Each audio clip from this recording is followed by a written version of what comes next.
শুনছ কি যুদ্ধের দামামা, নাকি রণঢঙ্কার? আকাশ বাতাস মুখরিত নিঃশব্দে, শুধু উকি দেয় ধূমকেতুর দৃশ্য, যা সকলের অলক্ষ্যে।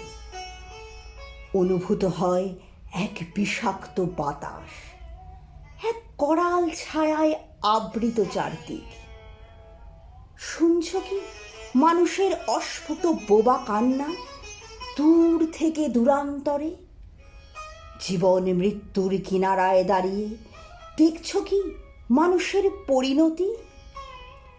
মৃত্যু মিছিলে আমরাও সামিল হব কোনো একদিন। স্বার্থ আর দ্বন্দ্বে মোরা পার্থিব সুখ ছেড়ে রিক্ত হয়ে যাব এক অপার্থিব জগতে। চরম সত্যের মুখে দাঁড়ানো মানুষ প্রকৃতির রোষে বিদ্ধ জীর্ণ চিত্তে শুধু বলে যায়, ক্ষমা করো, ক্ষমা করো সবে।